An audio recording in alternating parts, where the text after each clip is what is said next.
शालेय ड्रेसेसचे माहेरघर महावीर ड्रेसेस। सर्व शाळांचे शालेय ड्रेसेस व कापडांचा रेडी स्टॉक उपलब्ध। शारदा ज्ञानपीठ भारत विद्यालय विजन इंग्लिश स्कूल बाल शिवाजी कॉन्व्हेंटचा बदललेला गणवेश वाजवी दरात उपलब्ध। शहर परिसरातील सर्व शाळांचे शालेय गणवेश सर्व साहित्य वाजवी दरात मिळेल। Chhatrapati Shivaji market, Malkapur road, Buldhana.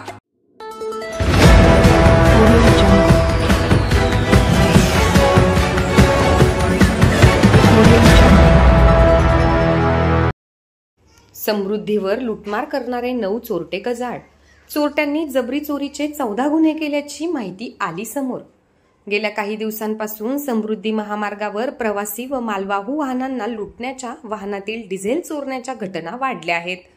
चोरट्यांच्या उच्छादामुळे समृद्धी महामार्ग चर्चेत आलेला आहे।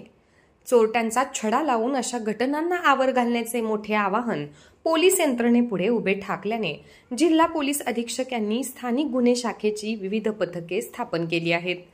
दरम्यान 10 मे 2024च्या रात्री डोणगाव जवळ तालुका मेहकर समृद्धी महामार्गालगत ऋषिकेश शिवाजी जगदाळे वय वर्ष 28 राहणार तेरखेडा तालुका वाशी जिल्हा धाराशिव यांनी विश्रांतीसाठी त्यांचे वाहन मार्गावर उभे केले होते।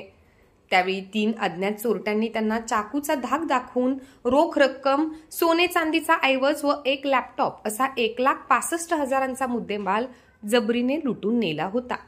याबाबत डोणगाव पोलिसांनी गुन्हा नोंदवलेला आहे। वाहनातील लुटमारीच्या या घटनेचा स्थानिक गुन्हे शाखेने गोपनीय व तांत्रिक माहितीच्या आधारे छडा लावून जालना जिल्ह्यातून 6 व मध्य प्रदेशातील 3 अशा एकूण 9 चोरट्यांच्या टोळीला नुकतेच जेरबंद केले आहे।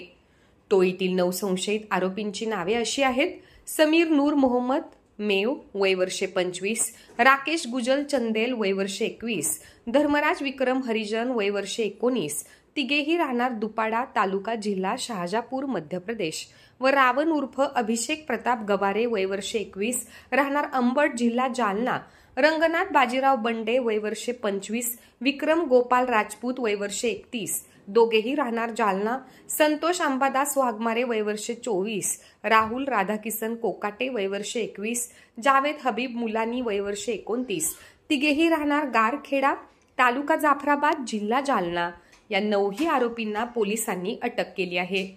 तपासादरम्यान या आरोपींनी बुलढाणा जिल्ह्यातील डोणगाव, देऊळगाव राजा, मेहकर, सिंदखेड राजा, बीबी, धामणगाव बढे या पोलीस स्टेशन क्षेत्रात जबरी चोरीचे 14 गुन्हे केल्याची माहिती समोर आली आहे।